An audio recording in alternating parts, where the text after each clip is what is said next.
हाँ तो मेरे प्यारे दोस्त, मैं आज आपके बीच में लेकर के जो आया हूँ टॉपिक आपके लिए सबसे फेवरेट टॉपिक है और सबसे इम्पोर्टेंट है all over competitive exam. And आप जो भी चीज़ों पे आप फोकस करना चाहते हो, जिसमें आपको एंशिएंट हिस्ट्री से जो क्वेश्चन बनने वाला है, तो यहाँ से आपका क्वेश्चन देखने को मिलेगा और बहुत ही इम्पोर्टेंट क्वेश्चन है, इसलिए इसको मिस करने की कोशिश नहीं करिएगा। मैं इसको इतना डिटेल में आपको बताने वाला हूँ कि आप आने वाला अपकमिंग कोई भी एग्ज़ाम यदि देना चाहते हैं तो वहाँ पे आपको प्रॉब्लम नहीं होगा, लेकिन आपको थोड़ा सा टाइम देना है और समझने की कोशिश करना है। मैं बारी बारी से हर चीज़ को आपको समझाने का प्रयास कर रहा हूँ और करूँगा। तो चलिए, मैं आज आपको जो बताने वाला हूँ और हड़प्पा सिविलाइजेशन के बारे में बताने वाला हूँ। किसके बारे में? हड़प्पा सिविलाइजेशन। कोई भी ऐसा एग्जाम नहीं जिसमें हड़प्पा सिविलाइजेशन से क्वेश्चन नहीं बनते हैं। तो आखिर यहाँ से जो क्वेश्चन बनते हैं और मैं बार बार इसको जो मैं छोड़ देता हूँ, आखिर क्या प्रॉब्लम है, क्या ऐसे कंटेंट है जो प्रॉब्लम क्रिएट करती है, तो मैं सभी चीज़ों पे फोकस करूँगा। हड़प्पा सिविलाइजेशन इसे सिंधु सिविलाइजेशन के नेम से भी जाना जाता है। कई प्लेस पे आप सिंधु सिविलाइजेशन भी देखोगे और बहुत जगह पे हड़प्पा सिविलाइजेशन भी देखने को आपको मिलेगा। इसका क्या डिफरेंस है, क्या प्रॉब्लम हुआ, कैसे इसका नेम चेंज देखने को मिलता है, सभी चीज़ें मैं बताऊंगा आज। सबसे पहले मैं बता दूं हड़प्पा सिविलाइजेशन के बारे में। जो सबसे पहला जो इसको खोज किया था या बताने का प्रयास किए वो थे हमारे दयाराम साहनी और माधव स्वरूप वत्स नाम का पर्सन होता है। ये दोनों व्यक्ति ने सबसे पहले हड़प्पा सिविलाइजेशन के बारे में बताने का प्रयास करता है। मीन्स हमारा इंडिया में जो हड़प्पा सिविलाइजेशन होता है इसके बारे में फाइंड आउट करने का प्रयास ये दोनों को ही श्रेय जाता है। सबसे पहला ये टाइम पीरियड है 1921 ईस्वी की बात है, जब इन्होंने इन चीज़ों के बारे में खोजने का प्रयास किया गया और इनके द्वारा सबसे बड़ा रोल इसमें निभाया गया। और भी बहुत सारे टाउन थे जिसको बहुत सारे लोगों के द्वारा खोज की गई, बताया गया उसके बारे में डिटेल से, तो मैं आपको वो भी बताऊंगा। लेकिन अभी कुछ बेसिक चीज़ों को मैं बताता हूँ। जैसे ये जो फर्स्ट टाउन इसमें आता है आपका हड़प्पा। कौन सा आता है? हड़प्पा आता है। सबसे पहला जो टाउन इसमें खोज किया गया है, एक ऐसा टाउन होता है, एक ऐसा एरिया होता है जो अभी जो आप कहते हो ना कि ये म्युनिसिपल है, प्रेसिडेंसी टाउन है, तो ये भी जो एरिया था ये कितना हाई लेवल का एरिया था ना। एक मीन्स ऐसा टाउन था जहाँ पे हर फैसिलिटीज प्रोवाइड था, वहाँ पे देखने को मिलता है। मैं हर चीज़ को मैं बताने वाला हूँ। एक ऐसा नहीं था कि ये रूरल एरिया था, एक अर्बन एरिया के अंडर ही कंसिडर की जाती थी। ये कौन सा रिवर के किनारे बसा हुआ था? तो रावी जो रिवर है वो रावी रिवर के नेबर में बसा हुआ था। रावी रिवर के बगल में ये बसा हुआ था। कौन? हड़प्पा सिविलाइजेशन रावी रिवर के नेबर में बसा हुआ था, उसके बगल में बसा हुआ था। यहाँ पे कौन कौन टाउन आपको देखने को मिलेगा, कौन कौन सा एरिया? तो देखो यहाँ पे मोहनजोदड़ो आपको देखने को मिलेगा। ये मोहनजोदाड़ो और चनहुदड़ो और एक एरिया का नाम आर्मी, इस प्रकार से नाम देखने को मिलता है। और एक कोटिडीजी मिलेगा और अली मुराद। ये सारा जो एरिया है कौन कौन सा? मोहनजोदाड़ो, चनहुदड़ो, आर्मी, कोटिडीजी और अली मुराद। ये जो एरिया है ये आपका हड़प्पा सिविलाइजेशन के अंडर देखने को मिलता है। और भी बहुत सारे एरिया थे, लेकिन ये सारे जो एरिया मैं बता रहा हूँ ये बहुत ही इंपॉर्टेंट थे। ध्यान रखिएगा, ये जो मैं मोहनजोदड़ो, चनहुदड़ो, आर्मी, कोटिडीजी और अली मुराद जो मैं बताया, ये सिंधु रिवर के बगल में बसा हुआ था। कौन से रिवर? सिंधु रिवर। और ये हड़प्पा जो है वो रावी रिवर के किनारे है। हड़प्पा रावी रिवर के किनारे है और ये मोहनजोदड़ो, चनहुदड़ो, आर्मी, कोटिडीजी, अली मुराद सिंधु रिवर के किनारे बसा हुआ है। फर्स्ट नेम इसका था मोहनजोदाड़ो जो हम लोग कहते हो, या मोहनजोदड़ो जो कहते हो। ये मोहनजोदड़ो जो है ना, तो इसका फर्स्ट नेम है। इस सिविलाइजेशन का पहला नाम क्या है? मोहनजोदड़ो। और मोहनजोदड़ो इसलिए रखा गया था क्योंकि सिंधु रिवर के किनारे देखने को मिलता है। तो बाद में इसी के नेम से इसको मोहनजोदड़ो सभ्यता के नाम से, मोहनजोदड़ो सिविलाइजेशन के नेम से रखा गया। बाद में क्या होता है ना कि सरस्वती रिवर जो होता है, सरस्वती रिवर के किनारे भी कुछ इसकी शहर देखने को मिलता है, टाउन देखने को मिलता है, यमुना रिवर के पास भी देखने को मिल जाता है, और यहाँ पे जो गोदावरी रिवर है यहाँ पर भी देखने को मिल जाता है। देखिए सरस्वती रिवर के पास भी देखने को, पहले जो यहाँ पे मोहनजोदड़ो जो नेम रखा गया था वो सिंधु रिवर के कारण देखा गया था, सिंधु रिवर के कारण बसा हुआ था, सिंधु बहुत फेमस है, इस सारे चीजों के अकॉर्डिंग इसको मोहनजोदड़ो को पहला टाउन का दर्जा दे दिया गया था। लेकिन बाद में क्या हुआ कि अब ऐसा देखा कि सरस्वती रिवर के पास भी है, यमुना रिवर के पास भी, क्योंकि पहले क्या माना जा रहा था ना कि जो ये सारी सभ्यता है, जो सारा जो सभ्यता है सब सिंधु रिवर के बगल में बसा हुआ, तो सब सिंधु रिवर के बगल में बसा हुआ है तो सिंधु सिविलाइजेशन नाम रख दिया। लेकिन यहाँ पे क्या है कि अब बाद में सिंधु रिवर देखने को मिला फर्स्ट में, लेकिन बाद में यहाँ पर सरस्वती भी रिवर मिल गए, यमुना भी मिले और गोदावरी भी, तो अब बहुत सारा रिवर यहाँ पे देखने को मिल गया। तो अब लोगों को कंफ्यूजन होने लगा कि कौन सा रिवर के बेस पे मैं इसी सिविलाइजेशन का नेम रखूं। तो बाद में क्या हुआ ना मेरे दोस्त कि ये क्या इसमें यूज कर लिया गया कि ये सारा चीज़ों पे यदि मैं इसको डिस्कशन करूंगा या डिफरेंट रिवर के नेम पर इस सिविलाइजेशन का नाम रखूंगा तो प्रॉब्लम होगा, क्योंकि बहुत सारे रिवर के किनारे बसा हुआ है। इससे अच्छा क्या किया जाए कि जो सबसे फर्स्ट जहाँ पे इन्वेंशन हुआ था, तो जो सबसे पहला इन्वेंशन किसका खोज किया गया यहाँ पे, तो हड़प्पा के बारे में सबसे पहला जो रिसर्च किया गया, हड़प्पा के बारे में जो बताया था, ये जो फर्स्ट टाउन रहा है आपका रावी रिवर के किनारे, तो ये हड़प्पा सबसे पहला टाउन था जिसको लोगों ने देखा था, इस सिविलाइजेशन को देखा था। तो बाद में जाकर के इसका नेम सिंधु सिविलाइजेशन ना हो करके इसका नाम बदल दिया गया, कन्वर्जन किया गया और इसका जो रीनेम करके रख दिया गया हड़प्पा सिविलाइजेशन। आपको मुझे लगता है चीजें समझ में आ गई होगी। अब मैं आता हूं कि ये जो चीजें हैं, ये चीजें मेरा जो सिंधु सिविलाइजेशन है, हड़प्पा सिविलाइजेशन है, ये कौन कौन सा कंट्री में देखने को मिलेगा या कौन कौन से एरियाज में ये सारे फैले हुए थे, तो उस पर भी मैं डिस्कशन करता हूं। तो देखिए ये था मेरा भारत, मेरा प्यारा भारत जो मेरा इंडिया है, ये लवली इंडिया में मुझे देखने को मिलता ही है। साथ में मेरा पाकिस्तान जो मेरा ये नापाक हरकत करता है यहाँ पर भी देखने को मिलता है, और अफगानिस्तान में भी देखने को मिलता है। मीन्स भारत, पाकिस्तान और अफगानिस्तान ये तीन एरिया में देखने को मिलता है। सबसे ज्यादा कहाँ पे देखने को मिलेगा, सबसे ज्यादा जो इसका एरिया जो डेवलप हुआ है वो मेरा भारत में हुआ, और सबसे ज्यादा भारत में ही देखने को इसकी चीजें देखने को मिलेगी। लेकिन ये जो है सो शुरुआत की मैं बात करूं तो पाकिस्तान का कुछ रीजन है सिंध प्रांत का, वहां पे देखने को मिलेगा। अब आता हूं कि जैसे मेरा इंडिया का नॉर्थ साउथ वगैरह है, जो जिस प्रकार से है उस प्रकार से इसको कैसे डिवाइड किया, तो इसका एक मुंडा प्रांत है, सॉरी मंडा, जो मांदा प्रांत इसको बोला जाता है। ये मांदा प्रांत जो है सो जम्मू कश्मीर का रीजन है, और ये मांदा प्रांत जो है सो इसको नॉर्थ में माना गया, और इसको दक्षिण में माना गया है दायमाबाद। कौन सा? दायमाबाद माना गया है मेरा इंडिया में। और ये महाराष्ट्र का जो एरिया मेरा है वहां पर ये देखने को मिलता है दायमाबाद। ये एरिया फैला हुआ था, और यहाँ पे बलूचिस्तान जो है, बलूचिस्तान जो एरिया है ये पाकिस्तान में पड़ता है। तो बलूचिस्तान का एरिया जो है सो हमारा ये वेस्ट में पड़ता है। मीन्स ये इस जो हमारा जो सिंधु सिविलाइजेशन है, हड़प्पा सिविलाइजेशन है, इसका वेस्ट में बलूचिस्तान है, और आपका इसका ईस्ट में मेरठ पड़ता है। मेरठ कहाँ पे है? उत्तर प्रदेश में। तो उत्तर प्रदेश का मेरठ इसका ईस्ट में है, और बलूचिस्तान इसका वेस्ट में है, और नॉर्थ में मांदा है, और दायमाबाद इसका साउथ में है। तो समझ में आ गया होगा, ये मांदा जम्मू कश्मीर में है, बलूचिस्तान पाकिस्तान में है, दायमाबाद महाराष्ट्र में है, और मेरठ आपका उत्तर प्रदेश में है।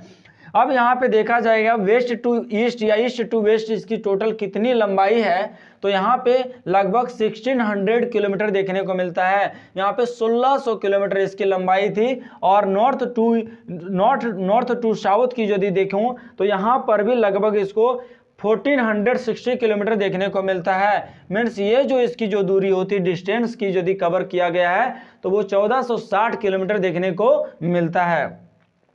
टोटल एरिया जैसे मेरा इंडिया का टोटल स्क्वायर किलोमीटर कितनी है, इस प्रकार से मेरा ये जो मेरा हड़प्पा सिविलाइजेशन है इसकी टोटल एरिया होता है लगभग आपका 16 लाख स्क्वायर किलोमीटर इसका होता है। 16 लाख किलोमीटर स्क्वायर इसके टोटल एरिया कवर होता है। यहाँ पे इंडिया में इसका टाउन देखने को कहाँ मिलता है, तो इंडिया में जो टाउन देखने को मिलेगा वो इसका जो टाउन है वो पंजाब में देखने को मिलेगा, हरियाणा और राजस्थान, गुजरात, महाराष्ट्र, उत्तर प्रदेश और जम्मू कश्मीर। ध्यान से समझिएगा, मेरा इंडिया में सबसे पहले बात बता दूं, सबसे ज़्यादा टाउन जो देखने को मिलता है सिंधु सिविलाइजेशन का या हड़प्पा सिविलाइजेशन का, तो सबसे ज़्यादा मेरा ही देश में, इंडिया में, मेरा प्यारा भारत में देखने को मिलता है। और ये आपका प्रांत है पंजाब, हरियाणा, राजस्थान, गुजरात, महाराष्ट्र, उत्तर प्रदेश और जम्मू कश्मीर का जो एरिया है, यहाँ पर आपका हड़प्पा सिविलाइजेशन देखने को मिलता है।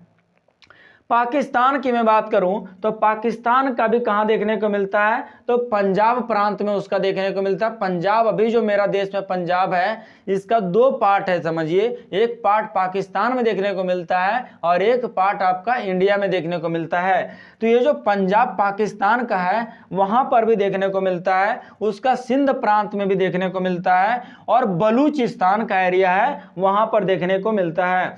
पाकिस्तान का पंजाब, सिंध और बलूचिस्तान उसका 3 प्रांत में देखने को मिलता है, 3 पे उसका एरिया में। और हमारा अफगानिस्तान जो है नेबर में है, उस अफगानिस्तान में भी देखने को मिलता है। ये इतना बात है समझ में आ गई होगी। मैं आता हूं अदर चीजों पे, जैसे देखिए इनका टाइम पीरियड की मैं इसे ब्रॉन्ज टाइम पीरियड भी बोला गया है, मीन्स यहाँ पे जो है सो कहीं ना कहीं ब्रॉन्ज का भी यूज किया जा रहा था उस टाइम में, इसलिए इसे ब्रॉन्ज टाइम पीरियड के नेम से भी जाना जाता है। ये टाइम पीरियड इसका है 2500 BC टू 1750 के बीच में ये डेवलप हो रहा था या डेवलप हो चुका था कुछ चीज़ों का। ये 2500 से 1750 BC की मैं बात कर रहा हूँ, ईसा पूर्व की बात कर रहा हूँ, जो ये टाइम पीरियड देखने को मिलता है। इस टाइम पीरियड में आपका हड़प्पा सिविलाइजेशन डेवलप हो रहा था और मुझे देखने को मिलता है। या और एक चीज ध्यान रखिएगा, मैक्सिमम जो है ना, मैक्सिमम जो भी चीजें जो खोज की गई है, मैक्सिमम जो आपका हड़प्पा सिविलाइजेशन में जो डिफरेंट वेपन्स या डिफरेंट कल्चर या डिफरेंट जो भी चीजें जो देखने को मिलती है सिस्टमेटिक इसका चीजों को, तो वो चीजें सारा मैक्सिमम सरस्वती रिवर के पास देखने को मिलता है। सरस्वती रिवर के पास देखने को मिलता है, मैक्सिमम सरस्वती रिवर के पास देखने को मिलता है। और हड़प्पा रावी नदी के किनारे है और मोहनजोदड़ो सिंधु रिवर के किनारे है। समझ में आ गया होगा। और ध्यान रखिएगा, मैक्सिमम जो प्लेस देखने को मिलता है, मीन्स स्थान इसका जो सबसे ज्यादा एरियाज देखने को मिलता है वो गुजरात में देखने को मिलता है। सबसे ज्यादा एरिया इसका गुजरात में देखने को मिलेगा और सबसे ज्यादा जो इन्वेंशन हुए और सरस्वती रिवर के किनारे हुए थे। ओशियन लैंड की बात करूं कि ये जो एरिया है वो कितना हमारा जो समुद्र तटीय जो एरिया है वो कितना कवर किया हुआ था ये, तो ये आपका है आपका 1300 किलोमीटर, मतलब 1300 किलोमीटर है समुद्र की एरिया को भी ये कहीं ना कहीं सीमाएं बनाता था। कौन? आपका हड़प्पा सिविलाइजेशन। टाउन की मैं बात करूं तो यहाँ पे देखिए ये पूरी दुनिया का एक ऐसा टाउन माना जाता है जो सिस्टमेटिक टाउन होता है और पूरी दुनिया का सबसे ज़्यादा पावरफुल और सबसे ज़्यादा यहाँ पे ऐसा टाउन था जो सबसे ज़्यादा डेवलप प्लेस होता है पूरी ऑल ओवर वर्ल्ड की। कौन? हड़प्पा सिविलाइजेशन। ये सिस्टमेटिक टाउन होता है और ऐसा माना जाता है कि यहाँ का जो चीज़ें को बनाया गया है, जैसे बिल्डिंग बनाया गया है और भी इंफ्रास्ट्रक्चर का जो भी वहाँ पे काम हुए, वो सारा लगता है कि कोई ऐसा इंस्टीट्यूट हो जो इंस्टीट्यूट का कोई डायरेक्टर उसको बताया हो और उसके अकॉर्डिंग उसको सजाया गया है, उस टाउन को बनाया गया है। जैसे इंडिया में भी एक प्लान था आपका, जो भी टाउन हमारा इंडिया का भी है, जैसे सभी टाउन है उसको डेवलप करने के लिए ऑल ओवर डेवलपमेंट फैसिलिटीज को प्रोवाइड किया जा रहा है बाय गवर्नमेंट। तो ये जो ऑल ओवर डेवलपमेंट जो वर्ड है कहीं ना कहीं देखने को आपको मिलता है, तो आपका हड़प्पा सिविलाइजेशन से ही देखने को मिलता है सबसे पहला, जहां पे पीपल के लिए हर चीज की फैसिलिटीज प्रोवाइड होता है। अब यहाँ पे आता है सिस्टमेटिक टाउन था तो बता दिया।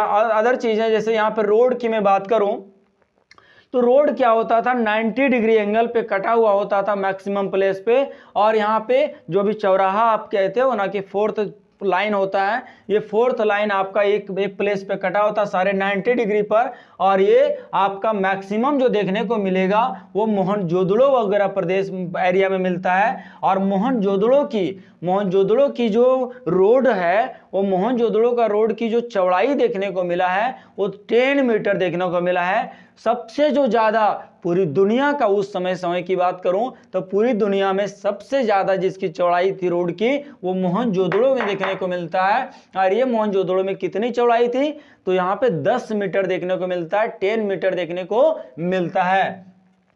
यहाँ पे देखूं, और यहाँ पे ये जो वर्ल्ड इन फर्स्ट रोड, ये जो रोड है जो ऐसा इस प्रकार का बना हुआ रोड, ये पूरी दुनिया का सबसे पहला रोड माना जाता है जो इतना डेवलप होता है और इतनी चौड़ाई इसकी होती है। अदर चीज़ें मैं बात करूं तो यहाँ पे जो घर होता था, जो होम लोग जो बिल्डिंग जो बनाया करते थे, वो हर बिल्डिंग में देखा गया है कि 4 से 5 रूम हुआ करता था, 4 से 5 4-5 रूम ऐसा हुआ करता था। और रूम में सिर्फ ऐसे नहीं, वो बिल्डिंग ऐसे नहीं होता था, उस भवन में वॉशरूम की फैसिलिटीज होती थी। उस रूम में क्या होता था, वेल होता था, बाथरूम की फैसिलिटीज होता था, किचन होता था और आंगन भी हुआ करता था, और कुछ ग्राउंड होता था जहाँ पे सारे लोग आराम से बैठ करके अपनी इंजॉय आप कर सकते हो।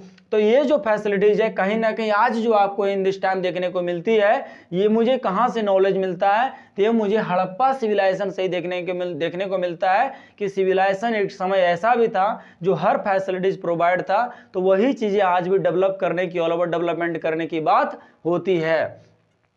अदर चीज़ों पे आता हूँ, जैसे देखिए यहाँ पे जो होता था ना कि यहाँ पे जो होता था गेट जो होता था, जो भी डोर होता था, वो डोर हमेशा ऐसा नहीं होता था कि जो मेन रोड हमारा, जो मैंने जो बड़ा टाइप का जो रोड बताया है, इस रोड पे वो हमेशा खोला नहीं करते थे। हमेशा क्या कभी वो गेट उधर नहीं बनाते थे मेन रोड तरफ। गेट जो होता था हर बिल्डिंग का, वो ऑल टाइम क्या करते थे ना, अपने घर का पिछला जो होता था एरिया, उस बैक साइड में ये सारे दरवाजा डोर का यूज करते थे, ये ध्यान रखिएगा। और उधर गली वगैरह होता था तो उस गली में ये सारे बाहर निकलते थे। मीन्स कहीं ना कहीं उन्हें ये भी समझ था कि कहीं ना कहीं ट्रांसपोर्टेशन का काम होगा, तो हमारा किसी पीपल का या कोई हमारे ऐसे मैन होंगे जो रोड पे चले जाएंगे, कहीं प्रॉब्लम क्रिएट होगा और कहीं भी डेथ हो सकता है या किसी प्रकार का वैसा इवेंट हो सकता है, तो उससे बचने के लिए सारे क्या करते थे कि हमेशा जो डोर को फ्रंट पे ना खोल करके बैक साइड में खोलने का प्रयास करते थे। समझ में आ गया होगा इन चीज़ों के बारे में। अदर चीज़ें जैसे वहाँ पे ईंट का प्रयोग किया जाने लगा था, और सबसे पहला ध्यान रखिएगा वहाँ पे पक्की ईंटों का भी प्रयोग किया गया। और ये हड़प्पा और मोहनजोदड़ो, हड़प्पा और मोहनजोदड़ो जो आपका ये दो है, यहाँ पर सबसे पहला पक्की ईंटों का प्रयोग देखने को मिलता है। अदर प्लेस पर भी ईंट का प्रयोग देखने को हड़प्पा सिविलाइजेशन में मिलता है, लेकिन कच्चा ईंट का प्रयोग होता है। लेकिन ये हड़प्पा और मोहनजोदड़ो जो दो प्लेस देखने को मिलता है, यहाँ पर जो ईंट का प्रयोग होता है पूरी तरह से पका हुआ ईंटा होता है, जो आज आप अभी अपने टाइम में देख रहे होते हैं। ये कहीं ना कहीं आपका हड़प्पा सिविलाइजेशन से ही लोग सीखे हैं। अदर चीज़ें की मैं बात करूं तो देखिए जो आपका यहाँ पे साइज जो इसका कैसा होता था। और एक चीज़ और ध्यान रखिएगा, जो कालीबंगन है, कालीबंगन एक ऐसा प्लेस है जहाँ का ईंटा को देखा गया तो बहुत ज़्यादा अलंकृत करके उसको दिखाया गया है। मीन्स ऐसा ईंटा होता था जो डिजाइनिंग जैसा बनाया जाता था, जो आज आप ईंटे में देखना बहुत सारे आकार दिया होता है, साइज से बनाया जाता है, जो आपको देखने में बहुत अच्छा लगता है। तो ये जो सबसे पहला जो देखने को मिलता है वो कालीबंगन में देखने को मिलता है। और कालीबंगन भी जो आपका एरिया है वो हड़प्पा सिविलाइजेशन में देखने को मिलता है। और सबसे पहला ये कालीबंगन में, और जो ईंट का सबसे पहला जो यहाँ पे देखने को मिलता है पक्की ईंट, वो हड़प्पा और मोहनजोदड़ो में देखने को मिलता है। अब जो ईंट होता था, ईंट की क्या लंबाई वगैरह होता था, सो ध्यान से समझिएगा। इसका रेशियो 4:1 होता था। 4:1 मीन्स 4 होता था इसकी लेंथ, 2 जो होता था इसकी ब्रेथ, और 1 होता था इसकी हाइट। ये इंच में होता था। और ध्यान रखिएगा इंच ये रेशियो में मैंने बताया है। जो इंच में कैसे होता था कि 10 इंच मीन्स 10 इंच इसकी होती थी लंबाई, 5 इंच इसकी जो होती थी वो होती थी ब्रेथ मीन्स चौड़ाई, और 2.5 इंच 2.5 इंच जो इसकी होती थी वो हाइट इसका हुआ करता था। कितना? 10, 5 और 2.5 मीन्स 10 इसकी होती थी लेंथ, 5 ब्रेथ और 2.5 इसकी हाइट हुआ करता था। इस जो ईंट का प्रयोग होता था उसकी। अदर चीज़ें जैसी मैं बात करूं, हड़प्पा जो सिविलाइजेशन है, हड़प्पा का जो टाउन जो है, जो रावी नदी के किनारे जो हड़प्पा है, ये हड़प्पा 2 पार्ट में डिवाइड था इस टाउन का। तो जो दो पार्ट में जो बटा हुआ था, तो एक था वेस्ट पार्ट और एक ईस्ट और वेस्ट में बटा हुआ था। जो वेस्ट पार्ट था उसको बोला जाता था दुर्ग एरिया। क्या बोला जाता था? दुर्ग एरिया बोला जाता था। जो वेस्ट पार्ट है हड़प्पा का उसको दुर्ग एरिया बोला जाता था, और ईस्ट जो पार्ट है उसको निचला नगर बोला जाता था। ध्यान रखिएगा, कौन सा? निचला नगर। जो ईस्ट पार्ट होता है वो ईस्ट पार्ट को निचला नगर बोला जाता है, और वेस्ट पार्ट को दुर्ग एरिया के नाम से जाना जाता है। ये दुर्ग एरिया यहाँ पे क्या क्या देखने को मिलता है? तो दुर्ग एरिया में आप वहाँ पे लेबर विलेज देखने को मिलता है। एक ऐसा गांव देखने को मिलता है जहाँ पे मैक्सिमम लेबर लोग वहाँ पे रह रहे थे उस समय में। और उनका कितना बिल्डिंग मिलता है? तो लगभग 15 ऐसे मकान मिले हैं वहाँ पे, 15 ऐसे मकान मिले हैं जो लेबर लोगों का एक रहने का स्थान देखने को मिलता है। वहाँ पे क्या मिला है? तो जो कॉपर है, कॉपर जो होता था उसको गलाने के लिए बहुत सारा भट्ठी भी देखने को मिला है। और ये कितना भट्ठी मिला है? लगभग 16 ऐसे भट्ठी का देखने को मिलता है।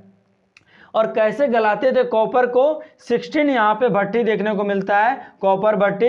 और ये कोल का प्रयोग करते थे, मीन्स कोयला का प्रयोग करते थे, और कुछ राख वगैरह का प्रयोग करते थे, जिससे क्या करते थे ना, एक कैंडी जो राख होता है कैंडी का, उनका यूज करते थे। कोल और कैंडी दोनों का यूज करके ये कॉपर को गला करके बहुत सारे चीजों को बनाने का काम करते थे। यहाँ पे सर्कल प्लेटफॉर्म बनाते थे, मीन्स जो वहाँ पे पीपल है उसको बैठने के लिए चबूतरा वगैरह बनाते थे, ताकि आप आराम से बैठ करके अपनी दिल की बातें को रख सकते हो। तो ये जो देखने को मिलता है सर्कल प्लेटफॉर्म, ये लगभग 18 ऐसा मिला है, 18 ऐसे प्लेस मिले, चबूतरा मिले हैं, जो आपका कहाँ पे? दुर्ग एरिया में देखने को मिलता है। और यहाँ पे क्या है कि गड्ढे में क्या करते थे? अनाज ये सारे रखते थे। अभी हम लोग कोई डब्बा बॉक्स वगैरह रखते हैं ना, उसी प्रकार से गड्ढा कर लेते थे, और गड्ढा में चीज़ों को रखा करते थे बोर करके। तो बोर में क्या क्या देखने को मिला? यहाँ पे मिला सबसे पहला व्हीट मिला है, यहाँ पे बार्ली मिला है, और भी जो डिफरेंट चीज़ें जैसे एसएस मिला है। ये सारे जो एलिमेंट है, ये सारे जो ग्रेन है, ये देखने को मिलता है। ये बोर करके रखते थे, गड्ढे में रखते थे ये सारे चीज़ों को। अब मैं बात करूं यहाँ पे मोहनजोदड़ो है, मोहनजोदड़ो में क्या है? सो देखिए, मोहनजोदड़ो में देखने को मिलता है क्या चीज़ें यहाँ पे देखने को? तो बिग बाथरूम देखने को मिलता है। ध्यान रखिएगा, सबसे बड़ा पूरी दुनिया का सबसे बड़ा स्नानागार कहाँ पे है? मोहनजोदड़ो में देखने को मिलता है। ध्यान रखिएगा, पूरी दुनिया का सबसे बड़ा जो बाथरूम या स्नानागार, जिसको हम लोग जहाँ पे स्नान करते हैं, वो देखने को मिलता है कहाँ पे? तो मिला है आपका मोहनजोदड़ो में। लगभग इसकी 180 फीट 180 फीट इसकी लंबाई होती है, और 108 मीन्स 108 जो है इसकी चौड़ाई होती है। और ये किसका बना हुआ होता है? तो ये भी पक्की ईंटा का प्रयोग करके बनाया गया होता है, कोई कच्ची ईंटा से बनाया नहीं गया होता है। तो 180 फीट इसकी लंबाई होती है, और 108 या 108 मीटर इसकी क्या होती है? चौड़ाई होती है। यहाँ पे पॉन्ड की मैं बात करूँ, यहाँ पे तालाब वगैरह भी बना होता था, और ये तालाब की जो इसकी यहाँ पे जो छोटा मोटा तालाब होता था, जिसकी यहाँ पे मतलब ये सारे स्नान वगैरह के लिए यूज़ करते थे, तो कितना होता था? 7.01 मीटर देखा गया है इसकी लंबाई, और 2.43 इसकी होती थी गहराई। ध्यान रखिएगा, और ये बहुत ज़्यादा डीप होता था। और नेक्स्ट चीज़ें क्या होता था ना कि यहाँ पे जो है लेडर का भी यूज होता था, और इस लेडर में जो है आपका नॉर्थ और साउथ मीन्स लेडर मीन्स क्या होता था कि जो मतलब एक ये यहाँ पे जो मैंने पॉन्ड का बताया मीन्स क्या है ना कि एक स्विमिंग जैसा, अभी स्विमिंग बनाते हो ना लोग, तो ये स्विमिंग पहले बनाया जाता था और लोग वहाँ पे स्नान करते थे। तो इस प्रकार से क्या कि वो तालाब के जैसा बनाते थे ताकि लोग स्नान कर सकें। ऐसे एक हम वो पौंड नहीं कह सकते हैं जो हम लोग अभी हम यूज़ करते हैं या कहते हैं जिसको है, एक ऐसा था जहाँ पे आप स्विमिंग का काम कर सकते हो और जिसका जो है 7.01 मीटर लंबाई होता था, लंबाई चौड़ाई, और 2.43 जो मीटर होता था वो गहराई होता था। और ये चीज़ें, और उसमें सीढ़ी लगाया जाता था दोनों तरफ, उसकी जो है मतलब उत्तर की साइड में और दक्षिण साइड में, नॉर्थ एंड साउथ साइड में उसको लेडर का यूज़ करता था, मीन्स सीढ़ी का प्रयोग करता था ताकि आप आराम से नीचे उतर सको और स्विमिंग करके आप बाहर आ सकते हो। अदर चीजें वहां पे देखने को मिलता है कि जो वाटर को बाहर करने के लिए नाली का भी प्रयोग करते थे ताकि आराम से जो वाटर यदि गंदा हो गया है तो उसको हम बाहर कर सकते हैं।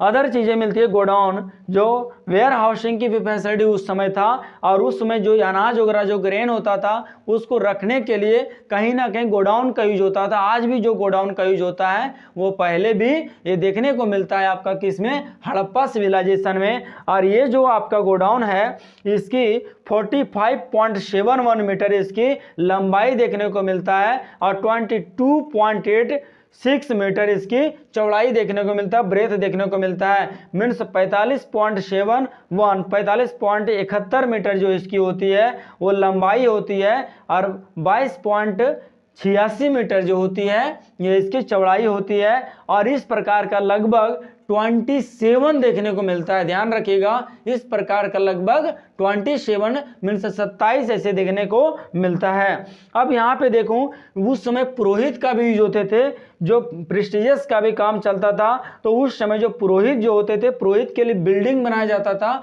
क्योंकि गॉड को उस समय भी माना जाता था, उस समय भी गॉड पे बहुत ज़्यादा बिलीव होता था। आज जो बिलीव है उससे ज़्यादा कहीं बिलीव उस समय था। तो उनके लिए मकान बनाया जाता था, बिल्डिंग बनाया जाता था जिसकी 7.1 मीटर इसकी लंबाई होती थी और 23.77 इसकी चौड़ाई होती थी। और इतना बड़े स्क्वायर एरिया में क्या करते थे कि पुरोहित के लिए मकान बनाते थे ताकि वो भी आराम से अपने सुकून से रह सके। तो ये चीज़ें जो आपको देखने को मिलता है 70.1 मीटर है इसकी लंबाई और 23.77 मीटर जो है इसकी चौड़ाई देखने को मिलता है। और ये जो बिल्डिंग बनाया जाता था किसके लिए, जो पुरोहित होते थे, जो पंडित लोग होते थे, जो पूजा करने वाले ब्राह्मण लोग होते थे, उनके लिए बनाया जाता था। तो ये हड़प्पा सिविलाइजेशन का मैंने कुछ चीज़ों को बताने का भी प्रयास किया है। हड़प्पा सिविलाइजेशन इतनी आसान चीज़ें नहीं है, इसलिए बार बार इसे एग्जाम में जब यहाँ से क्वेश्चन बनते हैं तो हम लोग फंस जाते हैं, हम लोग नहीं एक बार क्लियर कर पाते हैं। तो मैं इसमें आने वाला वीडियो फिर आएंगे और इसमें डिटेल से और चीज़ों को बताया जाएगा। अभी जो बातें छूटी हुई है मैं बताऊँगा। तो आज इतना ही, थैंक यू सो मच।